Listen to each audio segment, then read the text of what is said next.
ရှမ်းမြောက်ဒေသမှာတက်တုံညာနှစ်ခွန်စစ်စင်ရေးတိုက်ပွဲဖော်ဆောင်လာပြီးတဲ့ဒီ3လနီးပါးမှာမြေမြုပ်မိုင်းနင်းမိတဲ့သူနေ့တိုင်းဆိုလိုရှိနေပါတယ် What the villagers didn't know was that the Burma army had laid landmines around the village as they left.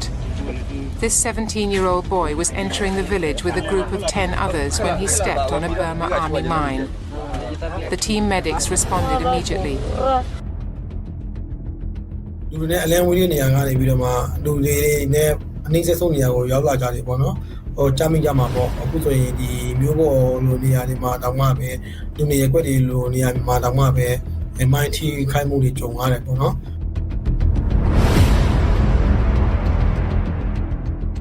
And unfortunately, some of the poorest countries are those that are blighted with these landmines, and we owe them a debt because if you don't clear landmines now, the only way to clear them is either to stand on them or clear them safely. That means we're leaving a legacy for future generations of children who are not born yet.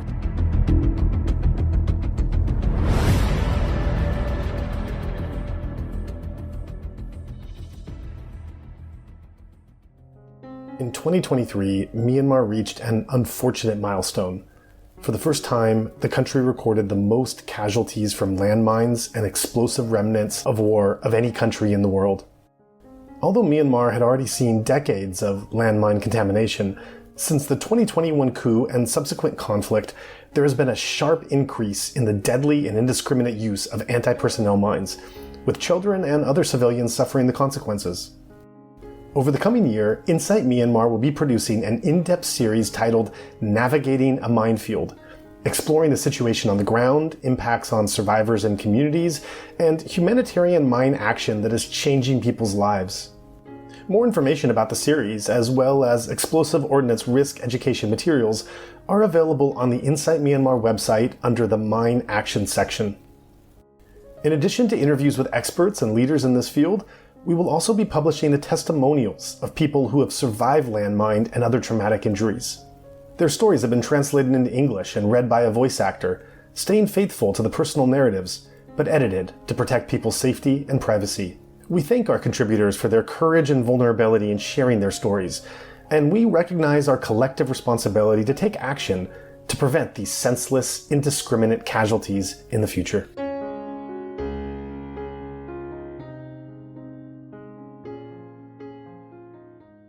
A Prayer for Peace. My name is Usuan. I am 49. There are 7 members of my family, including myself, my wife, 2 sons, and 3 daughters. I finished school up to the 10th grade and am a former government employee in Chin State.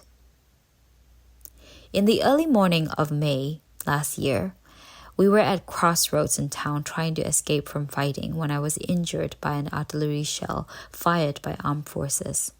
Fragments from the explosion shattered 2 bones in my right leg, and I also suffered injuries to my left arm. The day of my injury, there were 3 victims. 2 of us survived, but the other one died. I was taken to the general hospital while the other survivor was taken to India by his family. The feeling was terrifying. I don't want anybody to experience it. I was almost scared to death, and I pray that I will never encounter this kind of violence again. My family was very worried about me because my injuries were so severe. They were also worried about not being able to get the necessary food for my recovery, and especially about not being able to afford medical treatment. However, thanks to the support of relatives and friends, everything went well. Now, I am able to tolerate the pain and have a steel rod inserted in my leg to replace the bone. But I have difficulty walking on my own, and there is severe numbness in my arm, which cannot move freely. The wounds seem to be healing. I have been discharged from the hospital, but I have an appointment to see the doctor every 3 to 5 days, depending on the condition of the wound. The last time I went to see him, the stitches were not healing properly, so he had to sew me up again. The clinical fee is at least 45,000 kyat per visit, and the medicines are very expensive.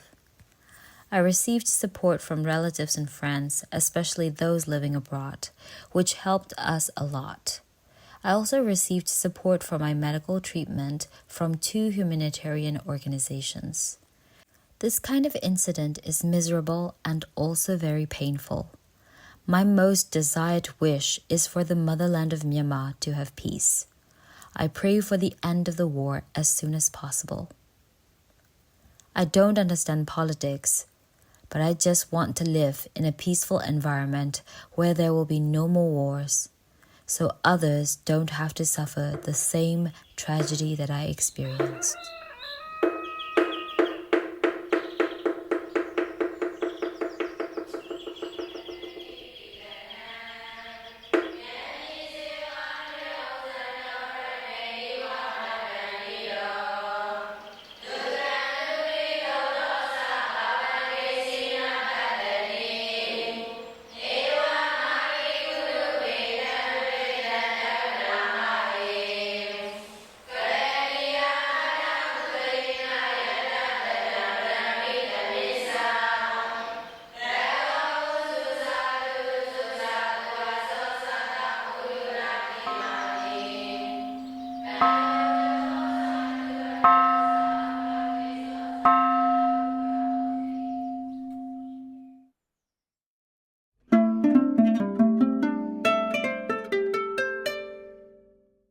Today on Insight Myanmar podcast, we are speaking with Banya Khung Aung, a human rights activist, a former refugee, and now a key figure in Karenni State's Interim Executive Council, IEC.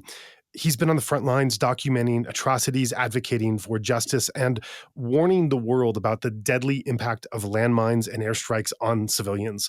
We're going to be looking into the realities on the ground and what it means to fight for survival and self-governance in a war zone. So it is such a pleasure and a privilege, Banya Khung Aung, to welcome you to this discussion of Insight Myanmar podcast. Thank you, sir. Thank you so much. So I'd like to get started with the involvement that you have in the IEC, the Karenni State's Interim Executive Council, because this is very interesting. This is a grassroots-led governing body established in June 2023 by representatives of Karenni civil society and armed resistance groups. It was formed, obviously, after the coup in defiance of the military regime. And IEC has administered resistance-held areas of Karenni State with a goal of building up a kind of bottom-up federal-style governance that is centering on human rights, justice, and community leadership. What's I find interesting about it as well is it includes civilian leaders like yourself, but also military figures from, for example, KNDF and the Karenni Army, and that it has held itself, the IEC has, as being an accountable, people-powered alternative to the junta's violent rule. So my first question for you is that the IEC was formed to model a kind of bottom-up, people-powered governance in the middle of a war. And so how do you actually build legitimacy and try to deliver services when so much of your population, looking at the numbers, 250,000 Karennis, or 250,000, or 80% of the entire population of Karenni is displaced and continues to be under constant attack? Yes, first of all, thank you so much for this opportunity. And also, we are so pleasure that we've been opportunity for sharing the world what happens across in the Karenni State. Yes, first, we all know that the IEC were formed accordingly to the interior arrangements of KSCC. The KSC were formed just after the coup in April 9, 2021, shortly after the coup. No? And the group were, this is a KSC, a kind of the political platform for different stakeholders coming together discuss about the current political dimensions and also responding to the need of the people in the early the start of the 2021. Is for combining together with ethnic armed organizations and also the political party, Democratic political party, and also the winning MP in 2020, and also the women youth representative, and the last one is about the civil society and the think tank or key person who were working at the civil society activity in the Karenni States. So this is the first platforms. So I was there early.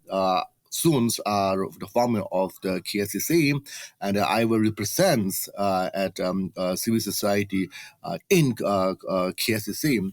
And then, as you know, and at the time, so we trying to figure out what is the political dimension, what is the political movement in Burma, in also how can we balancing our Karenni political movement in Karenni State and then linking ourselves with a central level or union level of Burma.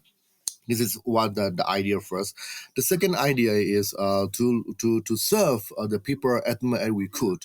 But we have a several limitation because KSCC is more political body, it's a platform body, but not the organization or not we call it executive body. This is one of the things. So when after forming and soon in the fighting broke out in Karenni State in early May 2021.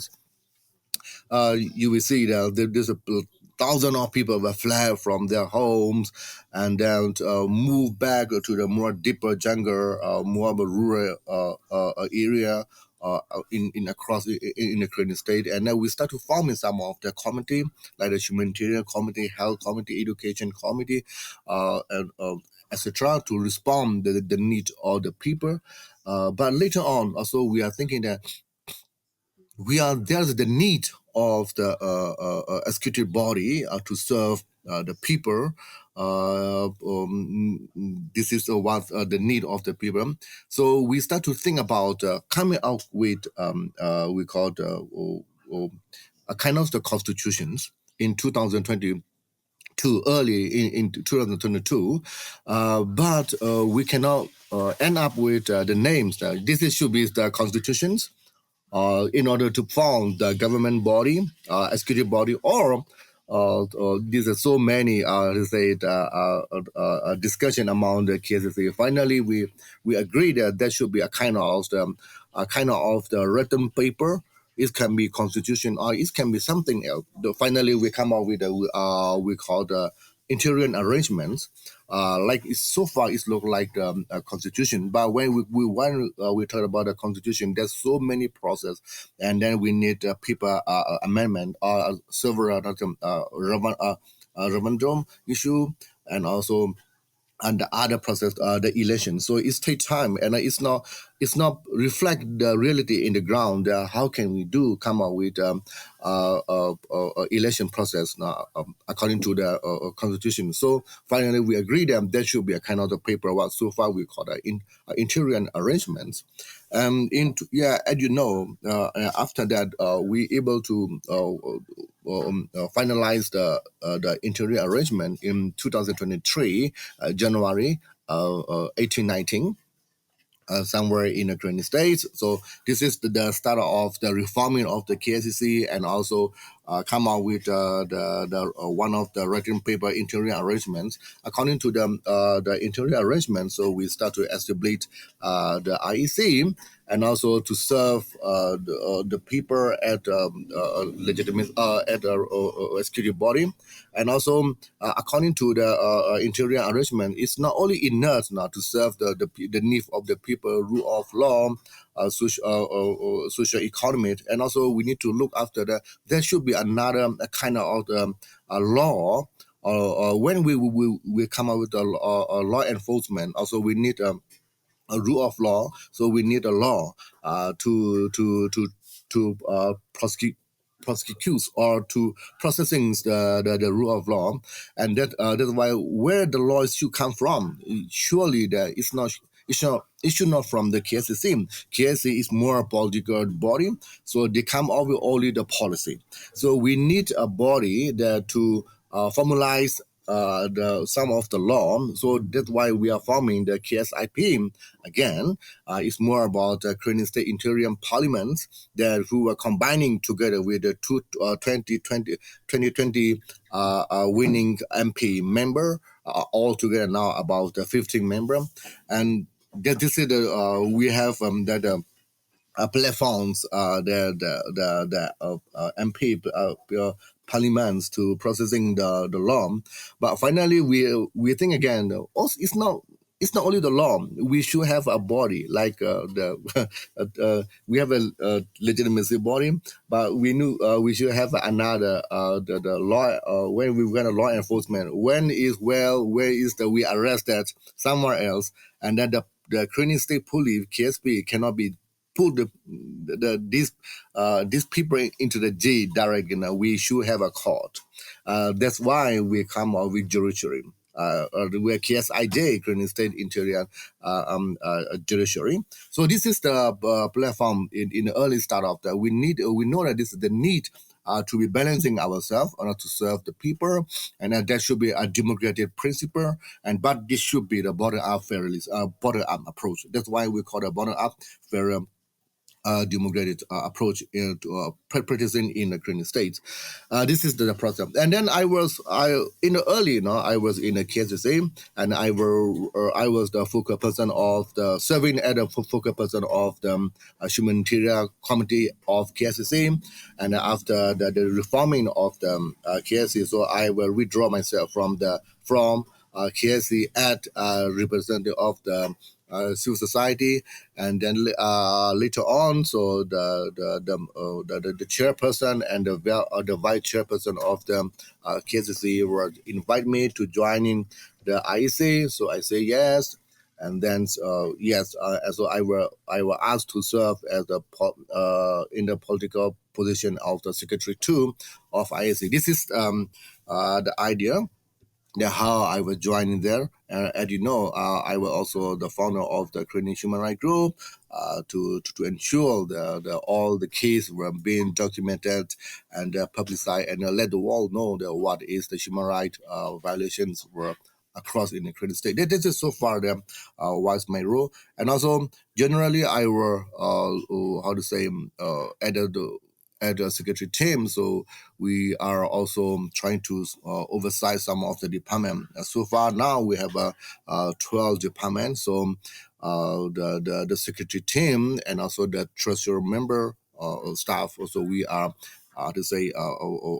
sharing some responsibility, especially look after.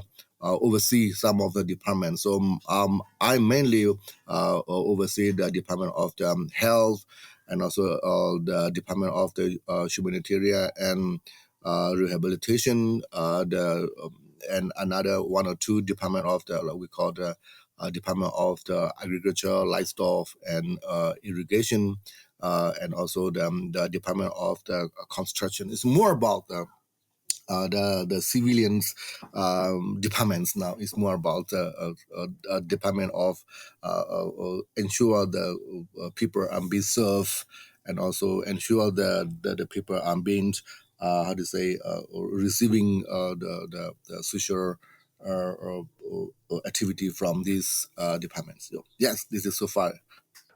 Now, I'd like to go into some other background that we're looking to in Karenni State, which then informs some of our conversation going forward. And that's that I want to bring us back to 2006. That was when the KNPP, the Karenni National Progressive Party, made a public statement to Geneva Call. This is a humanitarian group that works with armed non-state actors on issues like landmine bans and civilian protection. And at this time, the KNPP admitted that landmine use is totally immoral because of the risks to civilians, but said that at the same time, there was no real alternative against what they called a, quote, enemy that has no scruples. At this time also in 2006, they had expressed a willingness to cooperate on mine education and clearance. We're now almost 20 years later, and as we all know, landmines are still injuring and killing civilians in Karenni State, really all over Myanmar, as we know. So I'm curious to ask you, what was happening on the ground at that time in 2006, as far as you know, that pushed the KNPP to want to take that step? And how did that decision, that call in 2006 with Geneva Call, how did that shape how landmines were seen or used in Karenni State after that? Yeah, thank you so much. Yet I've been note the signs the band lineman of the KMP, and also when we talk with the KMP also very proudly that they able to come up with a kind of deeper commitments with Geneva Call on the landmine issue. First, the second things after the bilateral agreement between the Thain government and the KMP in the early 2013 in March, no, I think. So from that time to up to the before the coup, we received only one case of the landmines victims. This is the nearby in the area of the Shadow. That's nearby the Shan territory.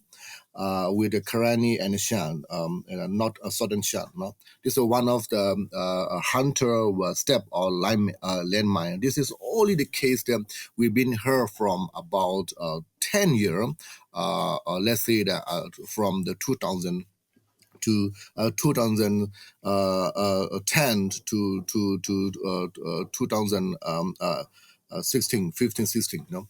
So this is very one of the signification that we can say that. The other hand, we are aware that there were several the INGO like MAG, DCA, and also the Handicap International, and also some of the civil society group were working together in Karenni State about MRE, the minority education issue, and also even though some of the civil society with MAG, they're able to come up to even a two-step of the non-technical survey about the landmine and the demarcation of the landmine or possibility of the area of the landmine or explosives ammunition.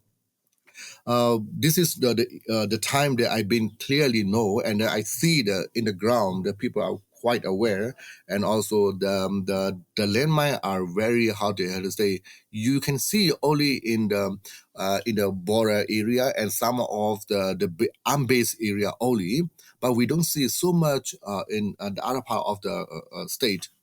But after the coup, this is the sign of the planning landmine is totally upside down already. Before, you will see more of the landmine were planning in the borderlines with Thailand, and also some of the area there in the grab line area, and also in the some areas heavily planning in one of the area we call the Lopita. Lopita is the hydropower station area. So this only three area. One area in the borderline with the military, the Myanmar military IMPs were stations. The second area is the Lopita hydropower area, and the third area is mainly on the grab line. No? When the several two grab line that from the Karenni State heading to the Yangon, one grab line, the other grab line from Lord Lopita record to the Naypyidaw. So there was several station there over there. So there was more some of a big tower grab line on the ground of they build a fence, and under the fence the planning landmine. This is the long history of the landmine use, but it's heavily used by military junta. It's a one side, but you will see after the coup, we see thousands of the landmine were planned by the SAC, and now we see the several civilians being stepped on the landmine, even though in their home, even though in the village. So this is quite crucial. you will see that totally different from before. And why this happened? Because when the military approached to one red village, and if they stay for after 3 days, they will plan already. And then we had some defeater that mentioned that at least one soldier, they had to plant up to 20 to 50 landmine in each person. So at least 10 to 20 landmine were planned by one soldier, where they are stationed, even though after 3 days, even a short period of time. And some of the area, or especially you will see in Dimoso, Pruso, in nearby, even the record now, even though the civilian are returned back into the record, there's still incident of the landmine case. Several cases were happening. I think according to another Karenni group, they documented at least 20 people are being set on landmine, and some of them have been killed already, even though this time, no? And also we have a heavy planning in the Dimoso area, Pruso area, Bolake and Pazao.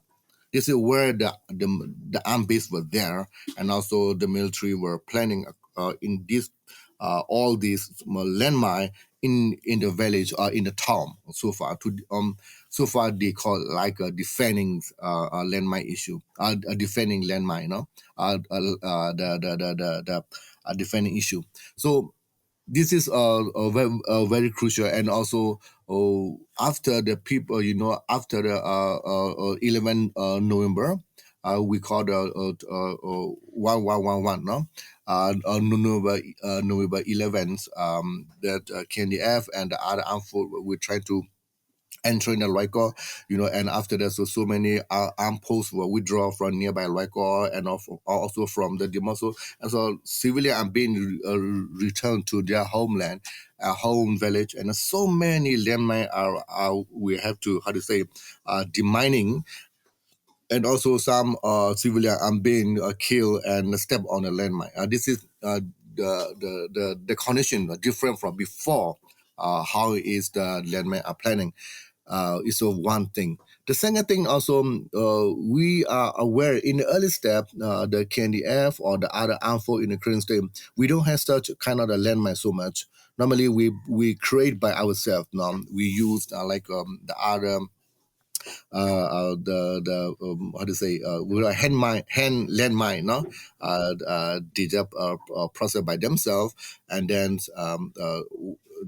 these are quite big one, especially focus on when the reinforce of the military and they were exploded. It's so kind of this kind of the big exploded landmine, not by the landmine factory by the SAC. But later on, a lot of the armed forces in Korean state, so they've been capture several landmine. And also this landmine also now replanted again by the our Korean armed forces, in some of the particular area. This is one thing that is so concerning. Both sides of the our Korean defense force and also the military armed force also they are planning. So both of the military sector are planning in particular area in Korean state so far. Yeah. Yeah, and that's just a devastating situation that you're painting. And segueing off of the last statement that you said, you mentioned how both sides are now engaging as the conflict continues to worsen and to flare up, and that and I want to focus on the side of the Karenni resistance because they're really caught in this brutal bind. If to whatever degree the resistance forces are using landmines, they know that they're planting, to whatever degree they're assuring that they're marking where they're placing them, or they know how to deactivate them, or whatever else. There is a risk. There's an inherent risk of civilians stepping on them while farming, fetching water, trying to rebuild, looking for food, anything. But if they don't lay landmines, then they're in the middle of this quite literal life or death struggle with the Burmese military and trying to prevent the military from further incursions into their territory, which will lead to devastation to many. And so, it's a question of how do you live with that reality? What does it mean to try to protect people when every option carries a cost? How do you make sense of this this really difficult tension, decision-making tension that they have to hold? Yes, I think we all are aware of these kind of the planning landmine can be seriously harmed to civilians. When we talk with the several the military officer, especially from the Karenni of Alliance, Karenni Force, so we are quite concerned about that. But we are quite, according to the our frontline officer, they are quite aware and are concerns. And this is also another. On other hand, this is only they already mentioned this is the fronts like the warming land warning how to say process. It means they are not planning that heavy like a military, the junta military. But they are planning ahead now. When the military force, the Myanmar military or the junta military were approaching in that area, so if they step on landmine, so they are kind of they can hear where is the how to say the military movements in those areas, and also this is only one front line defending process. But they are not putting in the village or in the how to say in the town area. This is the difference between our armed Korean armed force and the military. Somehow, and you know that the fighting area, if you know normally, you will see that the fighting area is not in the jungle. The fighting area are not in the main line, in the main road, nearby the main road, and not in the village or in the city. So when even if both are planning at a defense issue, at a kind of warning processes, but my concern is about demining issue. So none of the armed force will be released their landmine after planning. This is one thing that we so concerning, even though they are planning for the purpose of the defending line. But the area of the fighting, this is happening across in the village, nearby the city, or on the city, or on the main road. So if one day both of the armed force will, how to say, move out from that area, so the civilian will come back.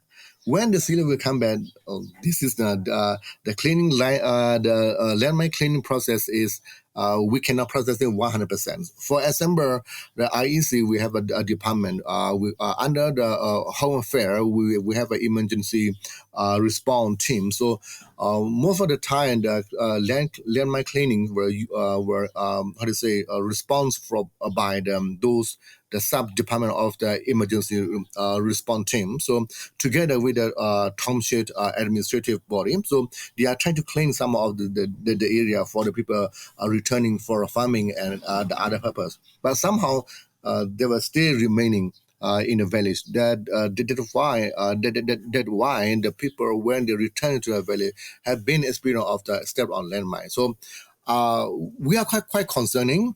But for the military side, also they are more using as a defense line. But like I mentioned, the fighting area before it happened in the jungle, so hardly the civilian or how do they walk through to the jungle now. But now the fighting area. If you look, is happening along the village and the main roads. So this area are mainly heavily the population was there. So this is more opportunity from the civilian are being stepped on the landmine. Yeah. So you're painting this really devastating picture of civilian landmine casualties across Karenni State, and especially devastating because we're talking about a number of civilians that are simply returning home, harvesting crops, sometimes just trying to use a toilet. Amnesty International has documented both M14 and MM2 mines. These are both military-made, being planted outside of homes, latrines, even churches. And the injuries, as you'd imagine, as any audience would imagine, they're catastrophic. Limbs blown off, children maimed, entire families afraid to literally step outside their own houses. And so from a personal standpoint, you have spent years documenting civilian injuries in your home territory, trauma, displacement. So when you meet a landmine survivor or their family, I'm just curious, what do you say to them? I mean, what do you carry away from those conversations? They must be tremendously difficult interactions to have that must really stay with you. Yes. So far, like I know, and also, I'm trying to support some of the Amnesty International when they come to Karenni State for doing the landmine victim documentary. There are several cases that you see that people are being stepped on landmine when they are on their back home, or and also so many landmine were planted in the churches, and also the in the garden in the garden of the civilians.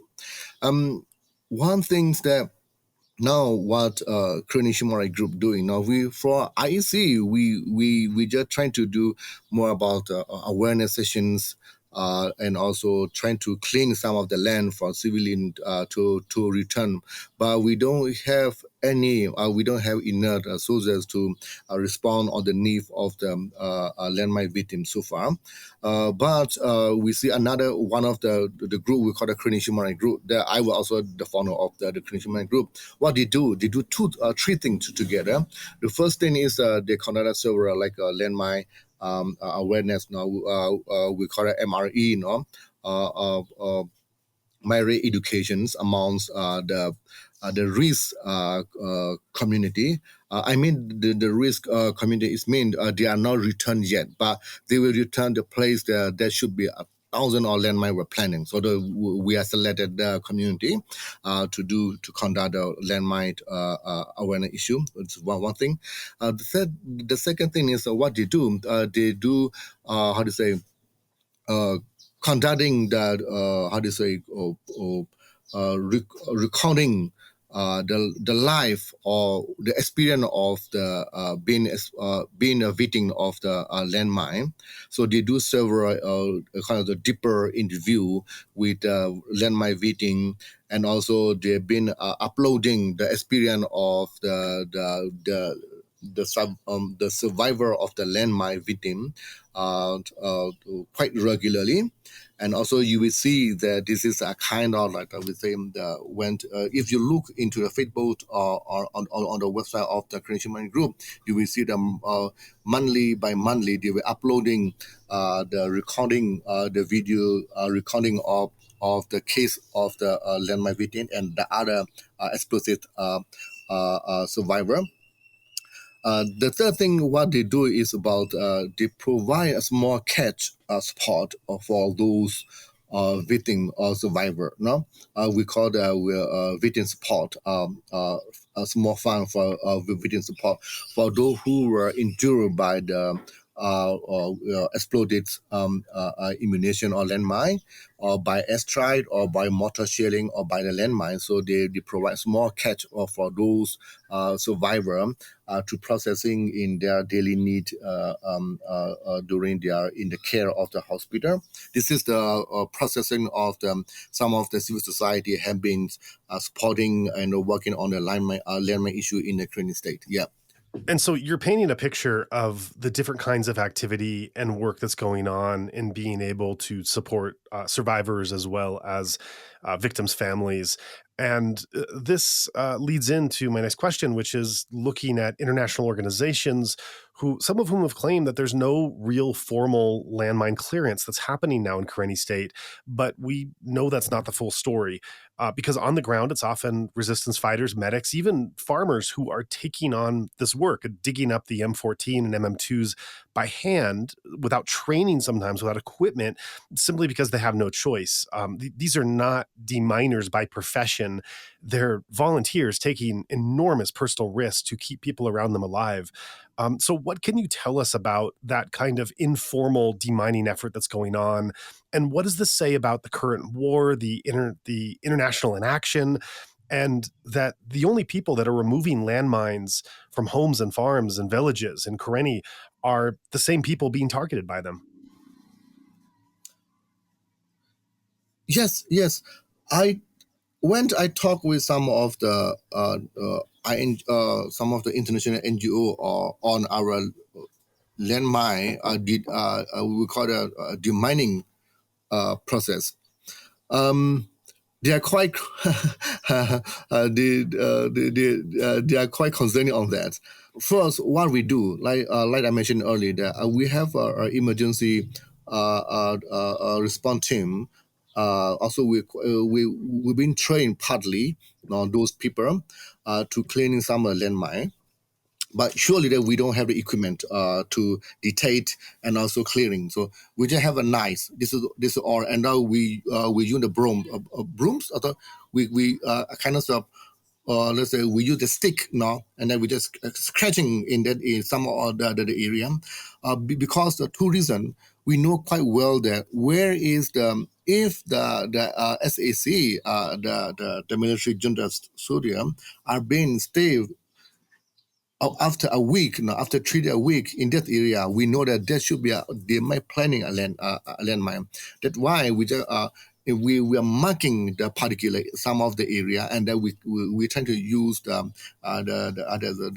stick and then the cleaning like we call it chicken style, no? Clearing the lands, but we don't have any dedicated machines. No, we use hand. We use the bamboo stick. We use the how to say the knife that we can clean the lands. It's one thing that people we do that, but it's not professional one. Some of the KNDF or KA or the other armed force also they try to claim the land for the civilian. The second thing, so we use the tractor. We've been we just pull out the land because M14 they don't land in quite deeply. Now just only they land just on the ground. Now they're very the layer. No? So if you use the tractor, it can be turned over the landmine. So it might not be explored. This is why we use a lot of tractor to cleaning the land. And this is the two things that we do. The third thing is that we burn the lands, but particular area.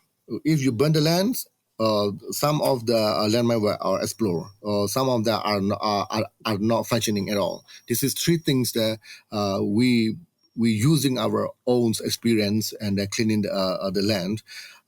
But so far, we don't get any support for international organization. We get small funding, a small amount of money for clearing some of the using tractor to clean the land, and a small budget for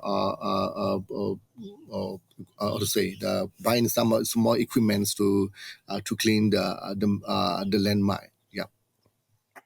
Yeah, and that's where this kind of sick irony comes in, because the reason that you're not able to get greater international support is that demining groups can't operate without the junta's permission.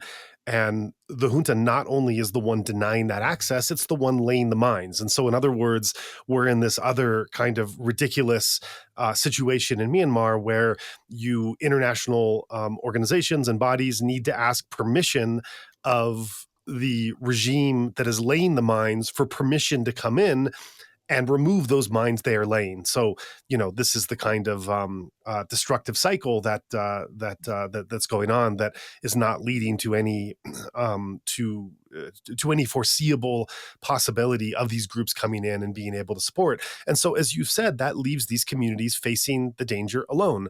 And these three ways you described, trying to remove the mines that way, since there is no support beyond some small material support for proper clearance, there's no systematized program for survivor care other than those organizations and individuals filling the gaps, which we've covered a bit on our platform, and no formal pathway to scale up the work. So, given all of that, what do you feel that is lost when in Karenni, when international demining help is effectively off the table?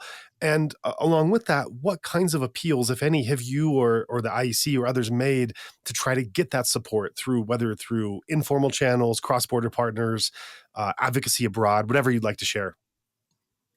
Yeah, thank you so much. I think yes, so for the mining process, it might take long way now if you go with the standard by the international support. I've been experienced with before. I was also had experienced that trying to engage with the military. Oh no, sorry. At that time, it's about the Things government process now. So the one of the CSO that I've been support at the time, I've been working at the time. We working together with MAG, Mine Advisory Group now. So in the early in the era, almost the end of the about 2014 or 15, now before the election in the 2015 November. So we come across with some of the agreement that we will do a kind of demarking mining now. But when the NLD wins the election in 2015, so all the process, all the demarking issue were how to say it's were destroyed. I mean in the Utensi area, the Utensi agree to do a kind of non-technical survey and then marking demarking issue.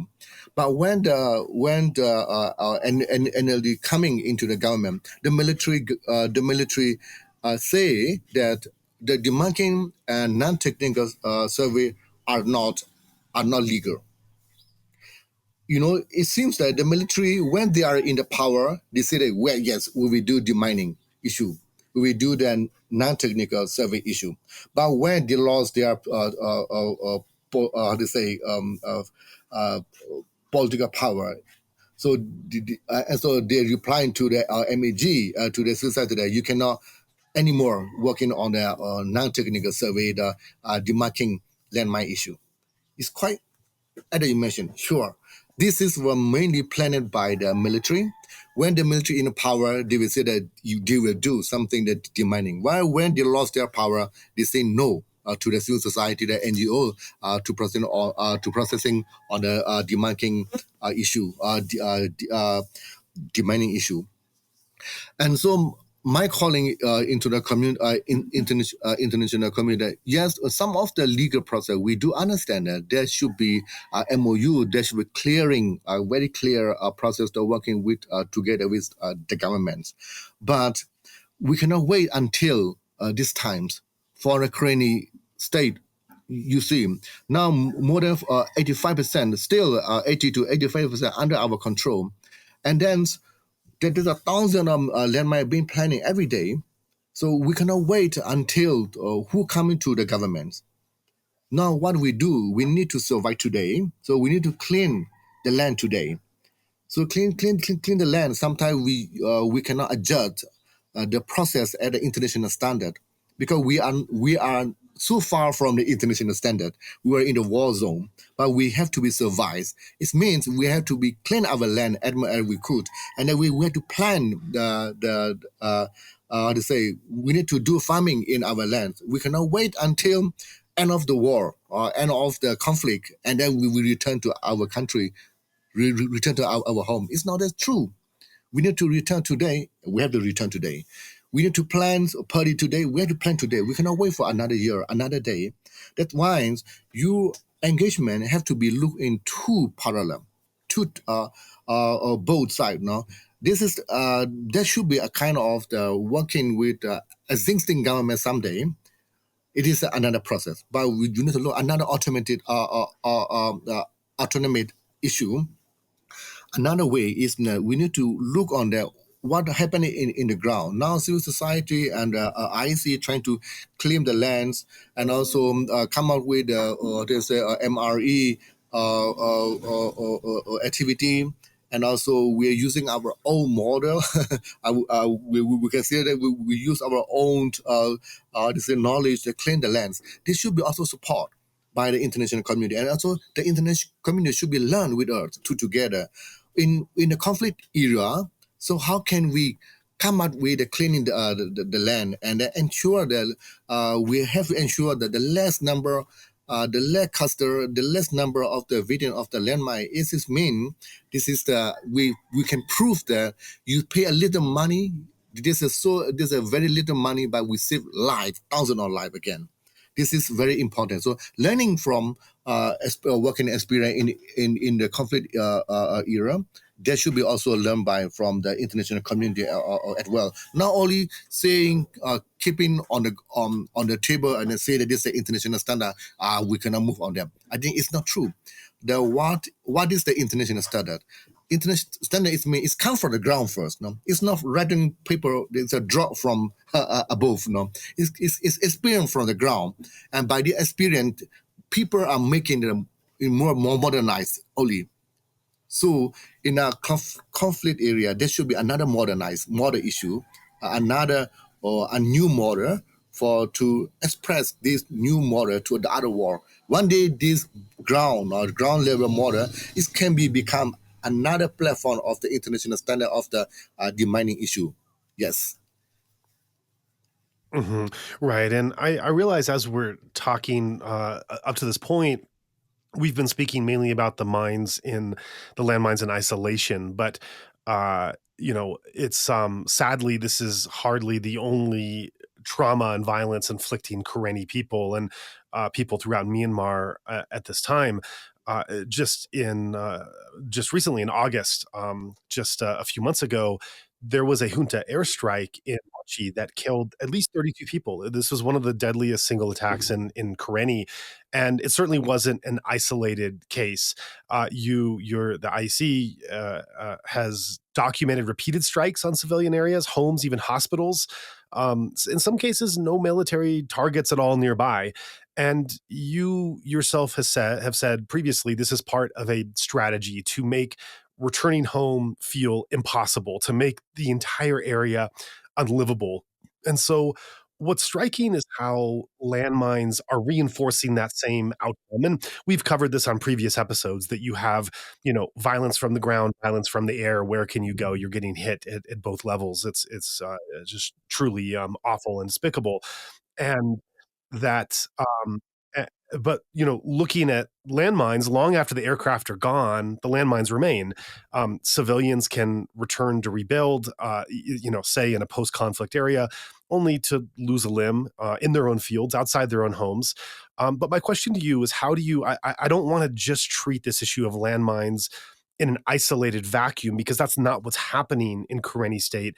It's landmines and airstrikes together, and a whole lot of other things. We don't have time to go over, all the other kind of violence and food insecurity and everything else that's going on in to kind of reinforce these destructive cycles. But just looking right now at these two tools, airstrikes and landmines, they're working together to create this kind of permanent displacement. Again, to quote those numbers, because they're just so incredible, they really do have to be reviewed again. 250,000 people, 80% of the population of Karenni, are displaced. And these are two major reasons why. And so what do you see as the long-term impact of that strategy on the survival of Karenni communities? Yeah, thank you so much. This is the question should be raised up into the international community. Yes, the military junta were trying to, force the people to flee from whatever we are. Like, for example, targeting civilians by airstrike is more about destroying we call it eco-social of the civilians. People are, if the people are in stable condition, if the people are in able to doing some small vendor or business, they can be reliant on their own. But the junta will target particular those areas to ensure that the people are in fear and cannot be operately or freely in the processing of the business sector on the other the social civil social support issue. So this is one thing. The other thing is they are planning so many landmines in the village or in the town. Right? It's so hard for the people to return. When you return and you are step on the landmine, surely that you will lose.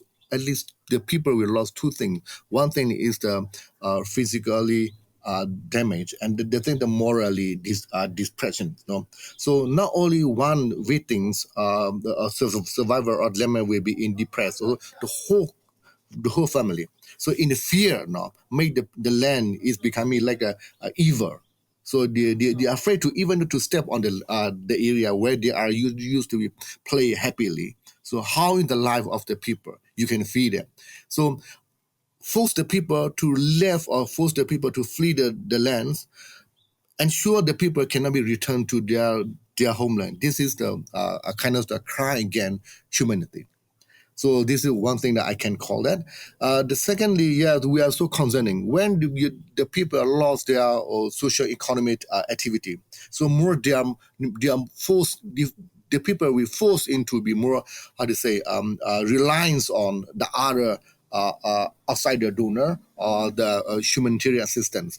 When we come up with the humanitarian assistance, it's not about only the food. No, it's something like the health. When people be displaced from place to place, how can be the health facility to follow up or to be with them for all the time? It's not possible. For a hospital, we should have a station. We should have a building, a proper building to treat the people. No?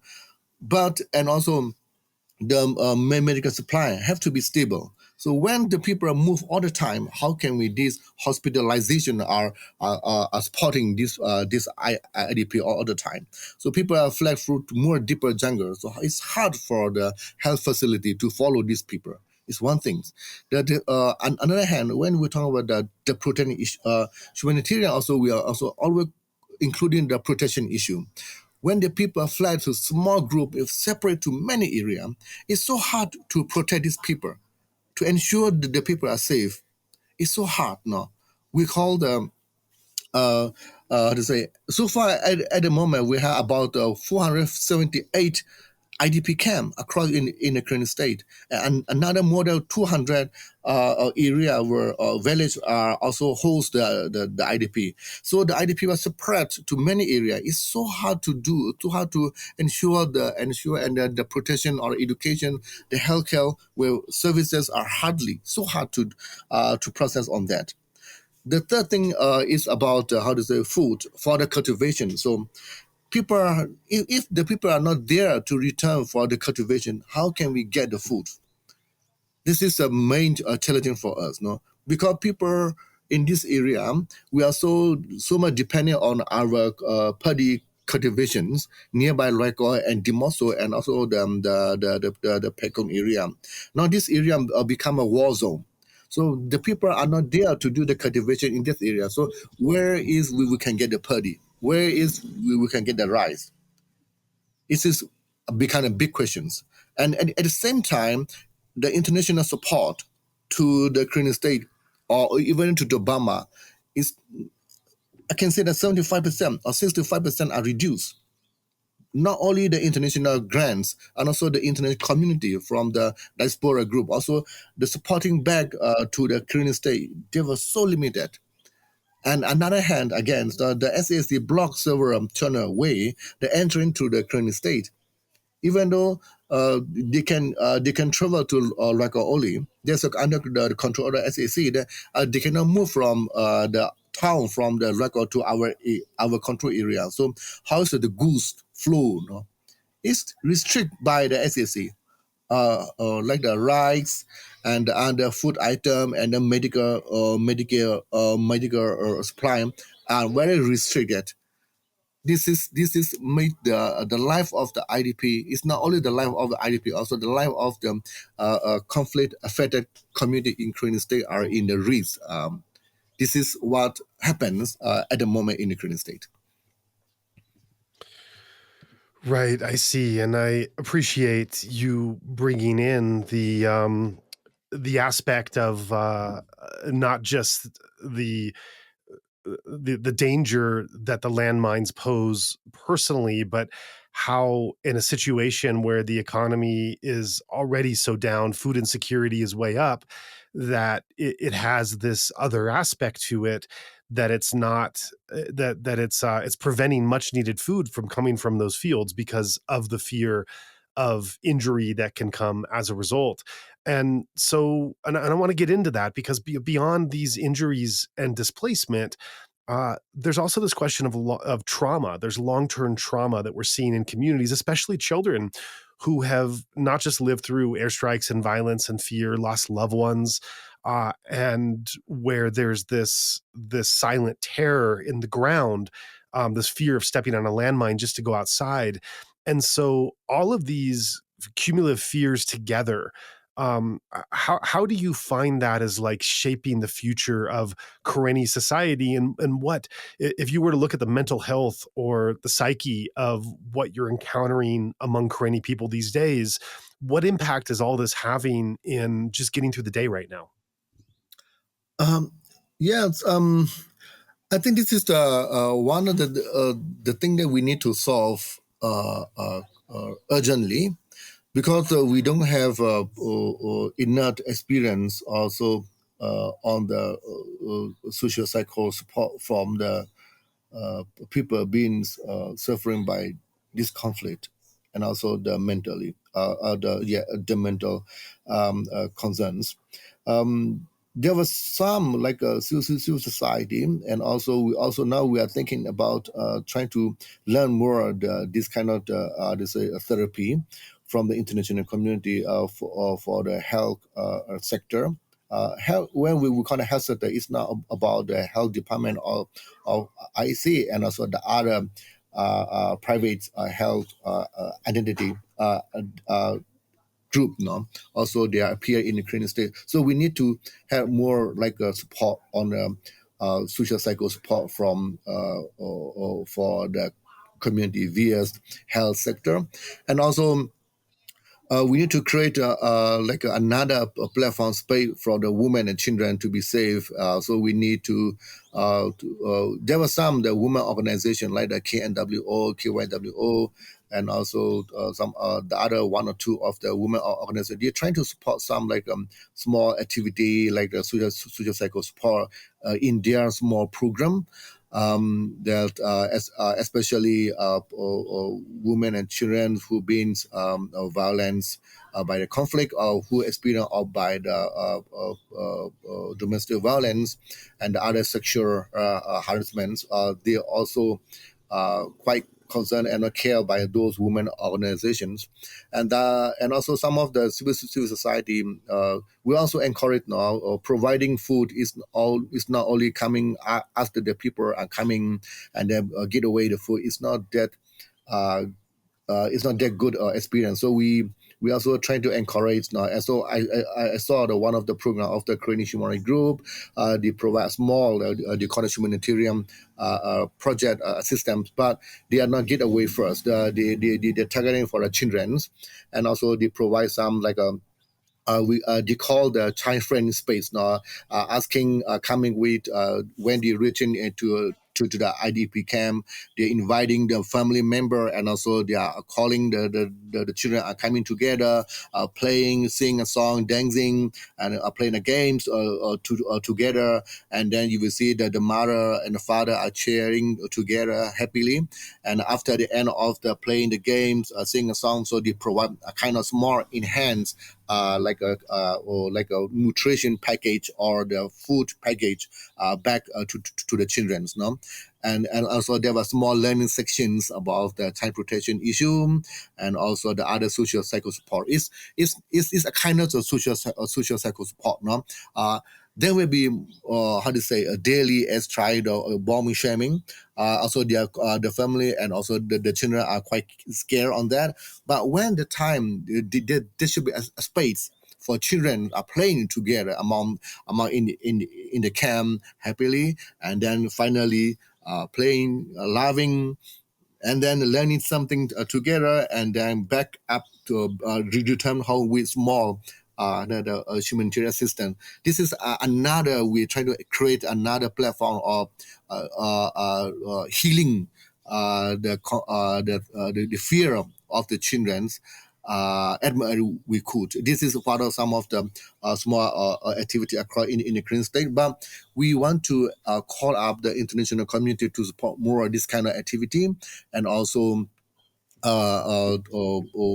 supporting this kind of civil society to come up with a creative activity to solve or to handle the fear on the psychology problem of the community member. No, I think this is very, very basic, and it's that much cost, and also very, we could bottom up the ground or activity that the group, even though the IC themselves, the civil society themselves, finding the way that how to ensure that the people are secure, the people are healing by this conflict. I want to turn to another issue that's, again, not happening in a vacuum and related to where the landmine issue fits into the overall context. And that's this idea of elections, because even in places like Karenni State, where there's been so much displacement, the military is still going on with the idea of holding elections, even as entire villages are abandoned, schools are bombed, basic infrastructure is gone. At the same time, landmines are buried across farmland footpaths and doorways. And so when you hear the junta talk about elections under these conditions, what do you think that's really about? And how do landmines fit into the broader campaign to control territory and suppress participation, while paradoxically enforcing the idea of elections to take place? I can say that the election is more about prolongs for dictator, not for the people. No, so it's one thing that I can say. Like when you look on the election law, when you look on the process of the gender they want to host the election, it's clearly it's very clear that they want to get we call the legitimacy by elections, but in order to prolong their power in international phase, by international eyes. No, so it's not about the clearing, restoring this peaceful or democratic practice in Burma. So at all, is one thing that I can see clearly. The second thing now, yes, they're trying to reinforce and control over lands. This is also, it's not about the election, it's about the territory control. Now, when we talk about territory control, in this war, we also can hear about de facto issue also. So we are concerned about I would say we have experience in Burma, like for example, every election, every after the coup, now the elections winning or so after the kind of election, they will call they call the amnesty issue, or they will call a ceasefire. So when we come up with a ceasefire or call it amnesty issue, so it's equally into the how many territory that you control. So, for example, in the preview, the most of the land are controlled by the military. So, when you come out with a peace talk or ceasefire, so the military will hold the power. So they will assign the armed group or small group that if you come out with a peace talk or ceasefire, you will be here. This is the place for you. This is your territory control area, so you can do such a business in this area. Only in this purpose. It's not about a political, a meaningful political dialogue issue in Burma. So the election is more about prolonged process of the military rule, the reinforce control, trying to control the land of trying to control the land is about more the power. They're trying to build the power bargaining. If after they can process the election, and then surely that they will call the ceasefire agreement, the ceasefire process, by calling in order to call ceasefire process, and then in order to have a more power. So they want to control more the land, and then less land of the armed revolution. It means they will have a less power when they are engaged process. I'd like to zoom out a little bit and we've been talking so much about Karenni, but I'd like to look at how the landmine crisis has been affecting the entire country, because what's going on in Karenni is also affecting really every single state and every single part Indeed, Myanmar has become one of the worst affected countries in the world. In 2023, it reportedly had the highest number of landmine casualties globally, surpassing countries even like Afghanistan and Yemen. And what makes this all the more alarming is that Myanmar's military is one of the only state forces in the world that is actively laying anti-personnel mines for its own citizens. And so these aren't remnants of past wars. They are newly planted, deliberately placed in civilian areas, as we've said, around homes, churches, farms, etc. And so with Myanmar as a whole, now at the center of this global landmine crisis, what is it, and you're speaking to an international audience, so with that in mind, what would you like the international community to understand about the real scale of this crisis, and what kind of concrete support or accountability do you still think is missing? Yeah, I'm honestly, we are far away from to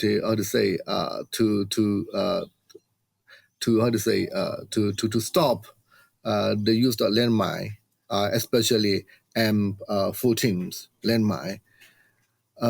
Why I mentioned about M14 landmine? This landmine is not, the purpose is not kill the people. The purpose is damage or destroying partly part of the human body. So when you lost your land, for example, you need to replace two things. First, about the protested land, hands, no? The second is the mind, the cycle. So you lost your hands, you will never forget it. That what the story of experience of the lost your body. So people will be forever, blaming each other. When you see your legs were cut off, any times, nobody will feel happy on that. So that's why we need to have a kind of, we call it social integration for those people.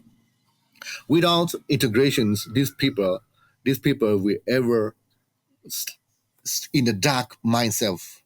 And this is we call it forgiveness. We cannot go ahead with the forgiveness, because they always blame that if I don't lose my hands, my body, my part of body, I will be survived dignitily. I will be survived, and then fully I can support my family. I can support my entire family member or my own family member. When I lost my hands, my leg, my business, my family business were damaged. And also, I'm not really proudly to stand up among the other people, because we don't have a proper programming that to healing the feeling of people who be injured by this landmine. So the military junta produced a lot of M14 landmine, more than the other landmine that we saw in these grounds. Let I mention, at least 20 to 50 landmine have to plan by one soldier of the SAC. So you see how many landmines are planted already. And also these small landmines are hardly detected by the machine again. It's like the more plastic ones. So they will cost another $1,000 million to clean the land again. So this is the dangerous now for society. Not only about clean the land. Now it's about reintegrate the family member, reintegrate the survivor of the landmine, the victim or the survivor of this landmine, to integrate the society of people who were experiencing with the landmine. It takes time, so it's become the more we call the long-term impact of the community by using this landmine. So we need to ensure that one only thing that we can do to stop the things, because keep planning landmine by the SAC. This is mean we need to stop the SAC. Start SAC is mean the treaty, the demining treaty, the ban of the treaty of the landmine. It's not affected to SAC, to the military agenda. That's why we need to take away. We need to take off these, how to say, military, and then we need to set up a new democratic governments that respond to international call, that's willing to work with the international community.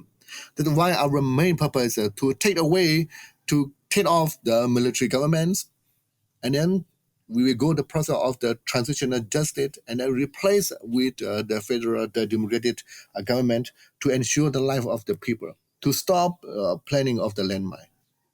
Yes.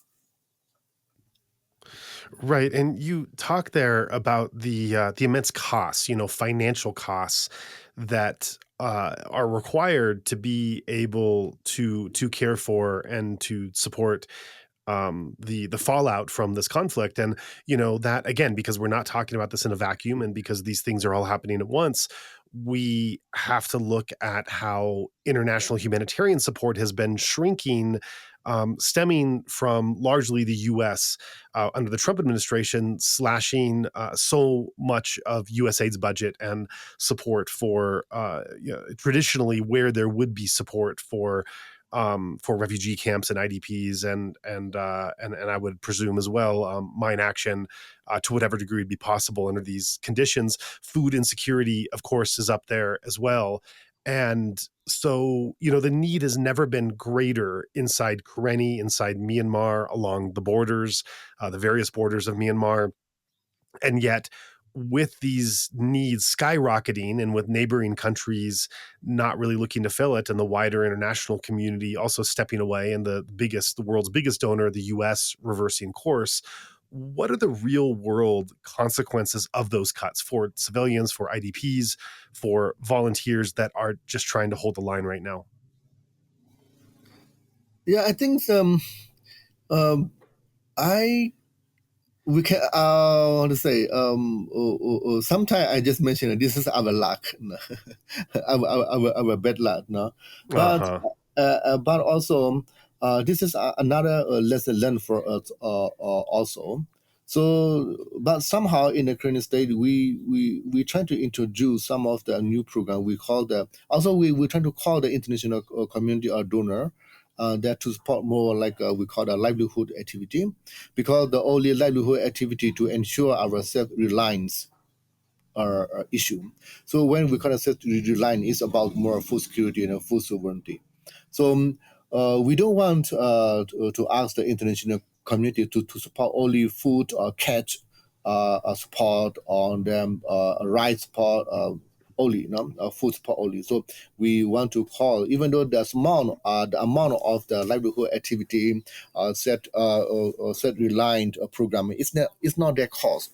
It's not that cost, but the people will be keep how to mobilize itself, and how to build up more we call the resilient program among themselves on the food security. And also this is another opportunity for them to do some more own activity. We call the vendor activity on the entrepreneurship activity. It will be good when they are returned to their homeland, hometown, home village. So they are coming back with a new experience. They were coming back with a new, idea, entrepreneurship idea to integrate into the more stable business activity in the later on after the conflict. So this is the what we are calling. But currently we are raised in the humanitarian crisis. So in this for a short long term, we did short-term plans. We need urgent food or emergency assistance. Yes, plus with the long-term community resilient program also need to be designed together. But I can say that we are quite concerned about the fund cut from the international community. But for the Karenni, so I think that we are still need both the emergency humanitarian assistance for shorter periods, but we're also calling international community to support together working on the community-based self-reliant activity or the livelihood program on the other entrepreneurship project activity. That's maybe cost less, but it's a big, huge effect on the community reliance on its own. Yeah. And before we close, I'd like to get into some of the other incredible work that you're doing through the IEC, and one of those has been looking at local justice and war crimes documentation. You have helped to document war crimes and support survivors, but in the absence of any kind of functioning national court, and with the ICC so far removed, what does justice look like on the ground right now?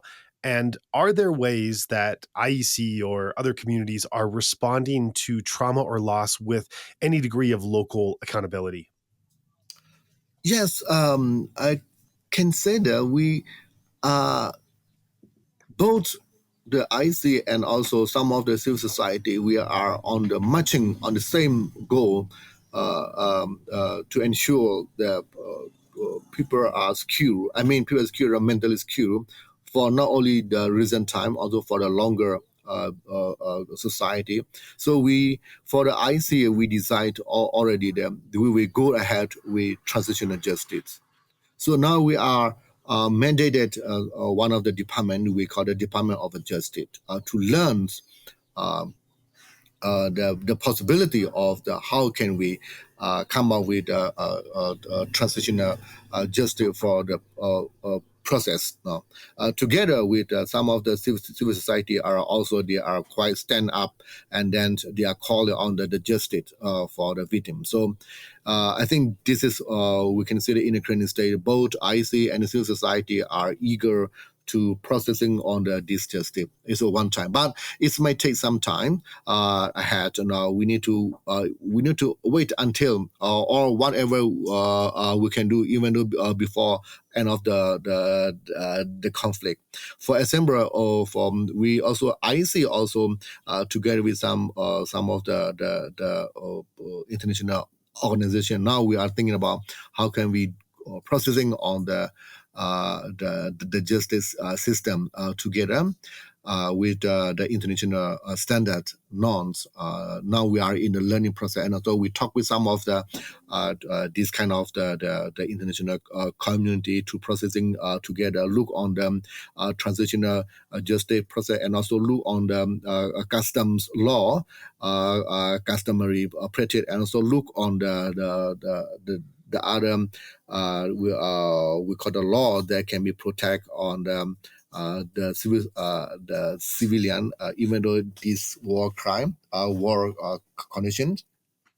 This is one thing, and also we are so much happy to ask to learn from the other governments or the other country that where they are processed of the transitional justice. We know that there's so many type of the TJ process across in this world.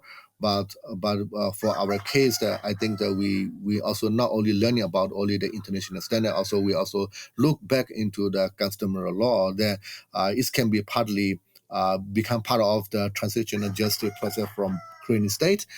This is so far we are talking among our IC, and also we are also trying to find out the collaboration with civil society or organization, because the IC was just forming in 2013. So before 2013, so there were some of the civil society are quite well documented that some of the cases that happened after the coup, 2021. So we also encourage our unit, our department to collaborate with the civil society on this documentation process, and also learning together on the transitional justice process across the world to prepare our own whatever we can. No? We know that some of this process cannot be processing only amount in the Karenni state, and also we need another collaborations and coordination with the other federal unit and also with the federal governments of Burma one day. No?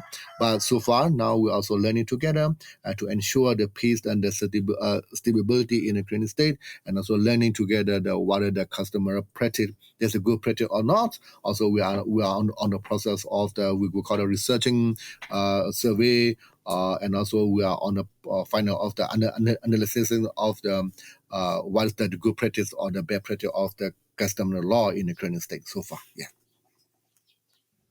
You bring up a lot of important points there, and you're talking about various cooperation that you're overseeing. We've also talked about this, how you've tried to institute a bottom-up governance and also looking at transitional justice as well as local accountability.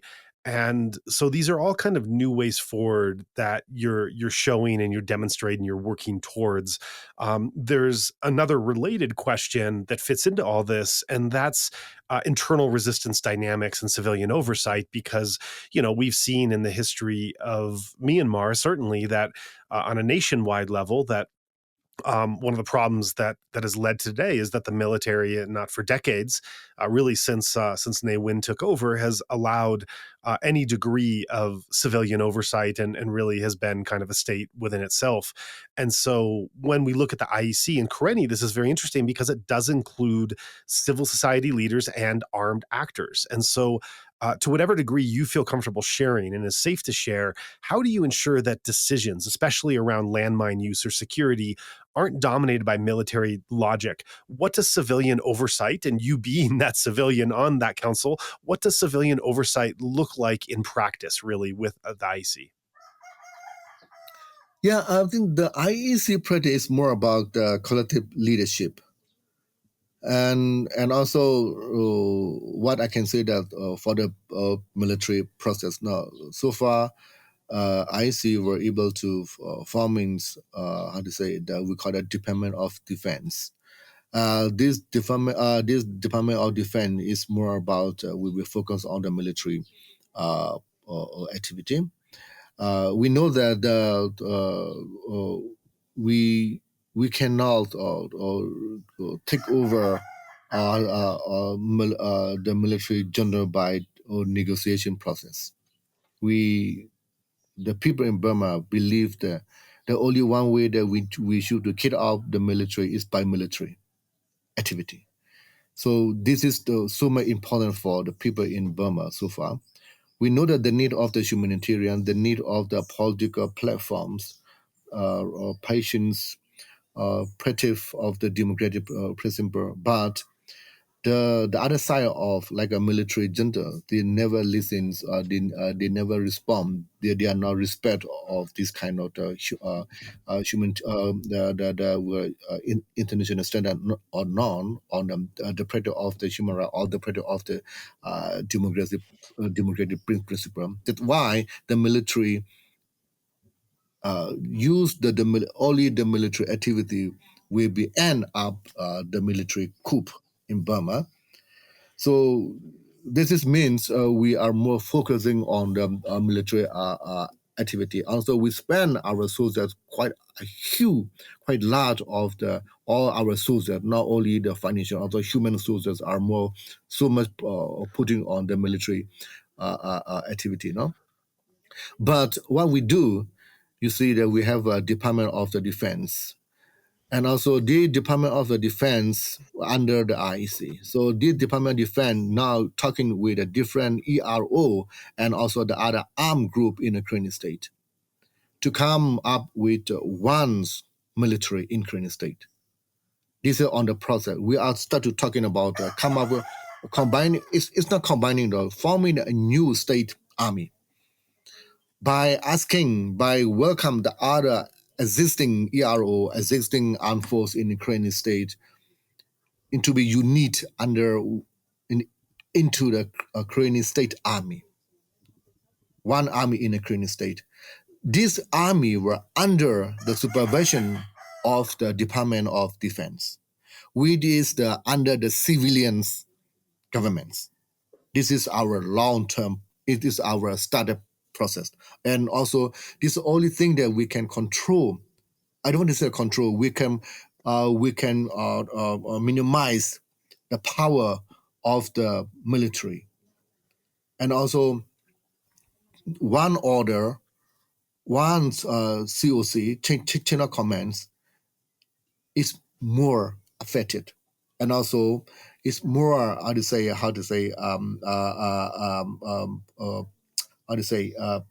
easy to easy to control by we have a several armed group in one country or in one state. This is our initiative plan, also whatever we do. Now we have a chief of staff. The chief of staff will combine with different armed group in Karenni State and also different ERO together. The chief of staff will also, we have under the compromise of the civilian lead, we have we call it security sector reform committee. And also these chief of staff now will be working together with Karenni's IC Department of Defense. Slowly, we had to ensure show the community, show the people in the Karenni state that we are in the processing of the leveling the power, the military power, and also we are processing of the forming of the possibility of the one army in one Karenni state. And then this army, a new army were under the civilian supervision. This is what we are trying to do. And also in the leadership level of the IC, we all are accepted. The military should be under the people lead under the democratic governments, not like what the SAC or not like what the military junta performing in the 2008 constitutions. Yes. And so then opening up to this wider perspective beyond the IEC, you've also advocated for a federal democratic future, not just for Karenni, but across Myanmar. And so are there concrete examples of like solidarity or coordination between Karenni and other ethnic states like Chin, Kachin, Karen, or others on governance aid or demining, say, or anything else that you might feel comfortable in sharing? Yes. This is a good question. No? So far, we have engaged on the more governance process now with some of the upcoming. There was sooner or later, end of this year, there will be upcoming some of the federal states, like a Sagaing federal state, Sagaing unit, Mandalay unit, Magui unit, at least three to, and also the Aung unit, the Aung Palau, no? So and also hopefully they will be announcing their federal units. Others say that the governing body of the different units. So we've been looking, we've been talking each other, we've been learning together several times already, and also as you know, so far some of the political coordination between NUG with the other state like Karenni, or KNU, Karen, Chin, Kachin, is something like that now. So we have another also platform level of the in the coordinating body or the we call the political platforms that we've been engaged several with the other several the ethnic arm or the other federal unit, and also we try to engage with more with Karen, Karenni, and Mon, or some. So now we start to think with the Shan, some of the group now like Po'o Council. No, this is the we call the federal unit across in the Karenni with sharing some of the border with the Karenni. Also, we trying to learn together of the possibility of the governing structure also department structure. We have been experienced with learning our exploring trip from each other to each other, especially with the Karenni, Mons, more closer in the sharing the border with the Thailand. This is also another platform that we are thinking that sharing our experience, learning to each other, and also we open up our Karenni state now with from some other academic research group, and then learning cross session with the Kachin Karenni, Mon Karens, and also Arakan. Chin also no, not only ourselves now. Also, we like I mentioned, we will open up ourselves for the academic research and then cooperative learning process across in Burma, and also with the other unit, federal unit like a Mugwis guy. Young Mandalay, and also we hope that the ERD and the Y of the Tanindari. This is so far. Yeah, we are. And through a number of your descriptions and characterizations, we're talking mainly about those leaders, either civilian or military, who are organizing during these challenging times. But I'd like to ask a question about the youth, because this has been a war that has disrupted for half a decade now. It's a long time. The many youth, this is their main memory of life, is the trauma and displacement and fear of what this conflict has been going on. It's an entire generation.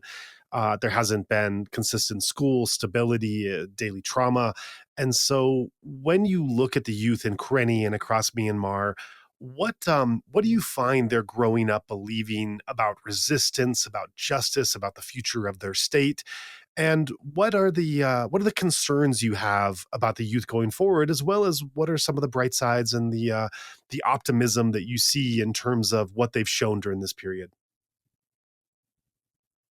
I have let's say I have a chance to talk with several youths, armed youth, and not only one armed group, several arms youth across in the Korean state. I always ask them, what do you dream, or what you dreams today if there's no coup? What you are doing at the moment if no coup in 2021? And also a lot of all the armed youth, all the youth who were served in the Korean armed force, they've been clearly mentioned. Yes, I'm dreamed to be a business. I'm dreamed to work in the civil government services.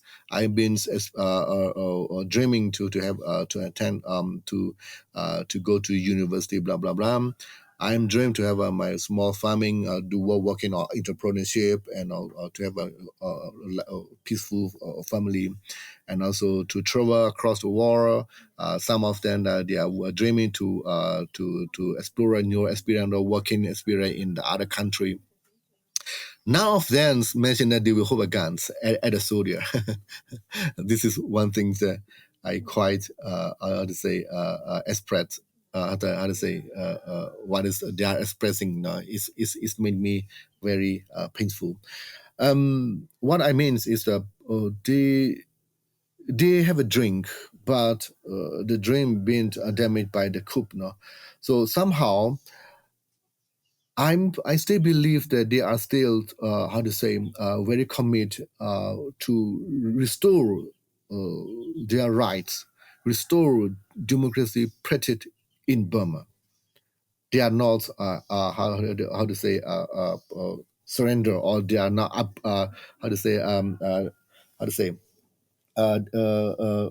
give up yet.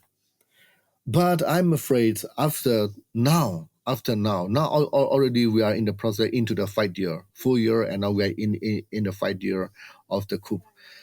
I'm afraid that another 10 to 20 year, if we cannot turn over, or we cannot take over military junta, there will be a big problem for Burma.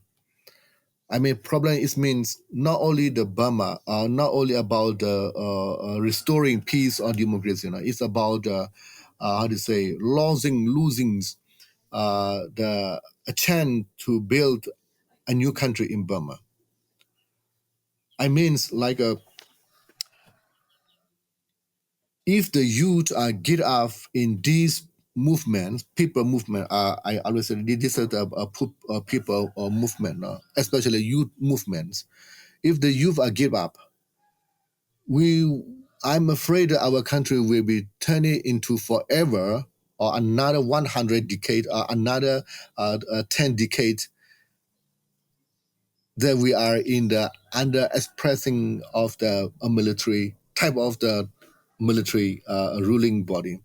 So there will be we call the how to say the darkness for the peaceful of the country, and also it's where we will the darkness for the how to say the we call the national reconciliation process of Burma, because people not only think about their own right, also a lot of the ethnicity, also they are also suffering from discrimination, and also we are losing the solidarity among in our ethnic among our ethnicity, not only with the Burmese people.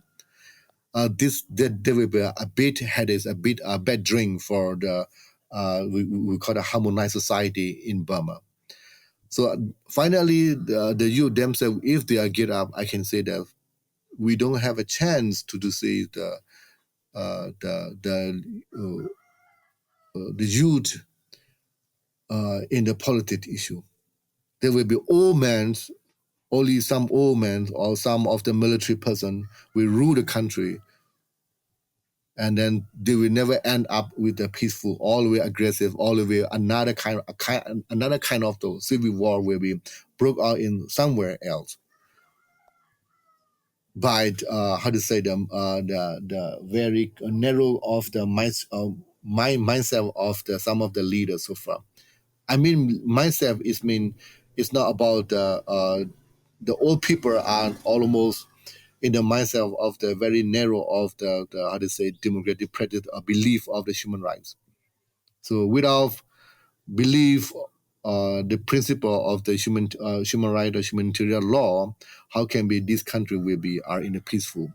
This is quite concerning.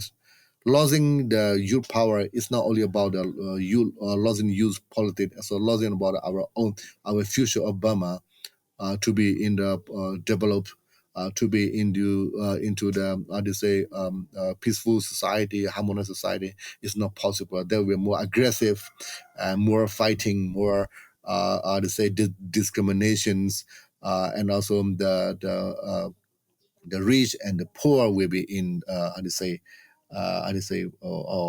in the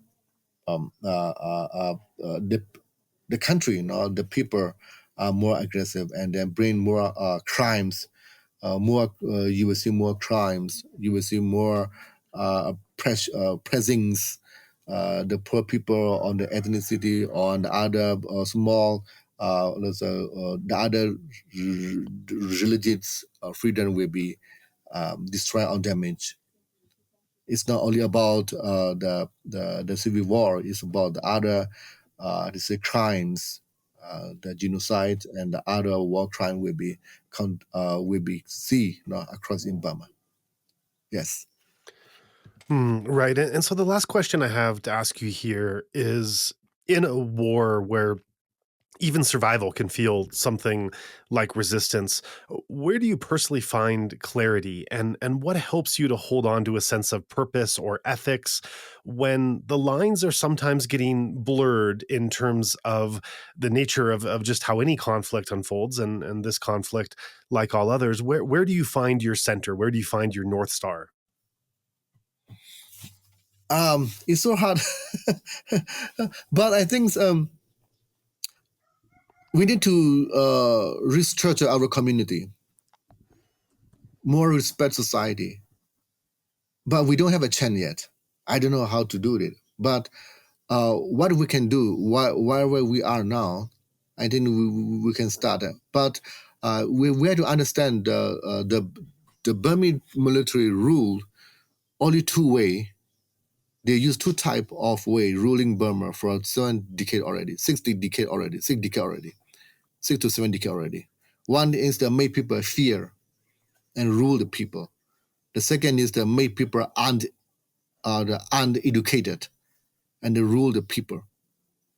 I think we need to shake now. We need to destroy this ideology, and then we need to bring the people to space to expressing their freedoms, expressing their dreams, and this is need a new society, and also the educations have to be changed, and a more creative way of the education systems have to be reforming.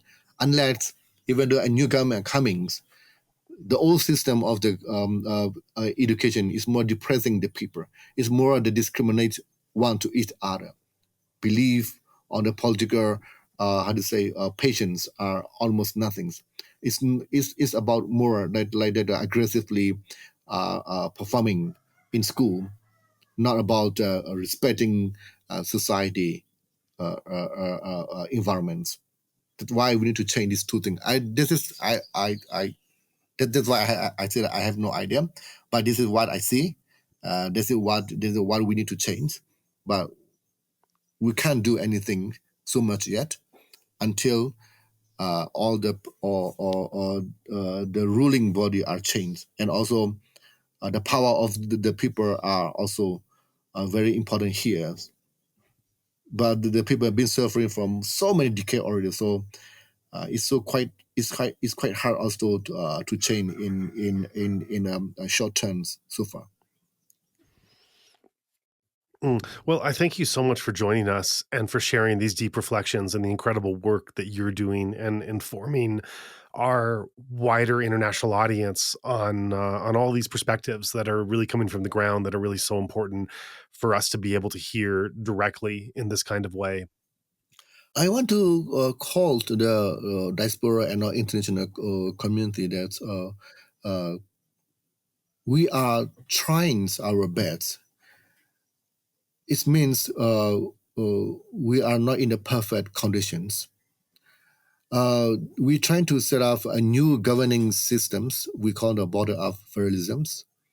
We believe that the stronger the proper government, federal government, is should from the a strong state unit, the federal unit. Well, the federal unit have to be strong. These strongs or these wells have to be from the township or the regional governments. Where the you need to see a strong proper regime or the regional governments that should be from the village tribe and from the village. So the people is become the core value of these building systems. Without people are strong, the community, the villager are not strong. They cannot rule, they cannot manage, they cannot properly, engage. If they cannot engage properly, so the township will be weak. When the weak township, there will be weak states. And when is all the states are weak, surely this federal government will be collapsed. So we are dreaming start from the people, encourage the people, the practice of the democracy principle, the respect of the human rights in the community, and also that there's a chance, opportunity for the community to rule by themselves. This is a chance to build the region stronger. When the region strong, means that the state become more stronger, and a perfect state government or a perfect state federal units, they will be bring the stronger of the federal government in the future. So it means we need to build something first from our own community together. Now, one by one state have to be all together in the same time. But we cannot wait until all the states are free. But we should start from whatever the liberated area. And also this all experience will be shared to the other state and divisions, the other federal unit, to learn together, finding the most possible commons identity.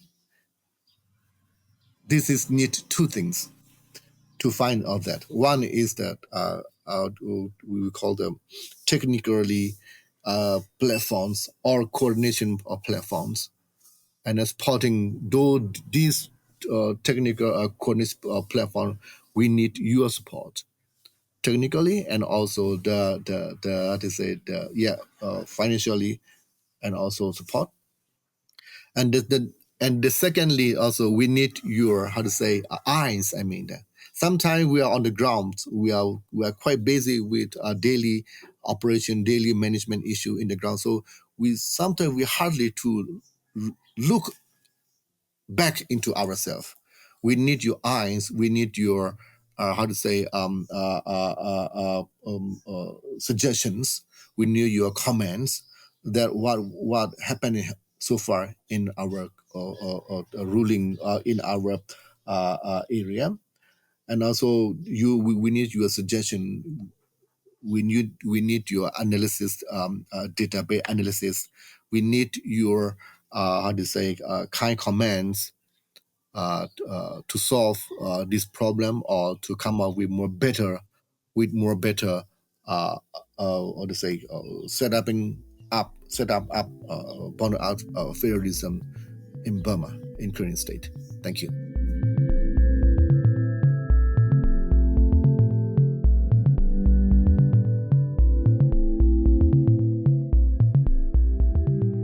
Thank you for taking the time to listen to this episode in full.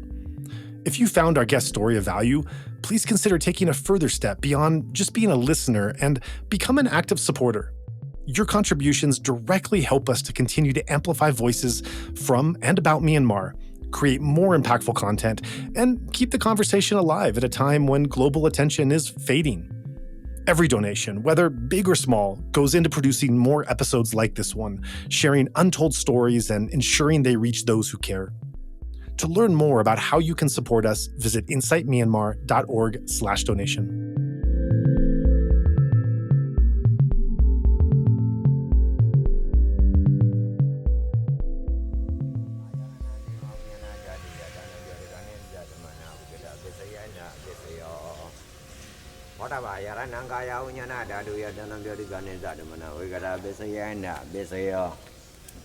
Oba yarananda dayananga yaranaya dayanam poda yaranam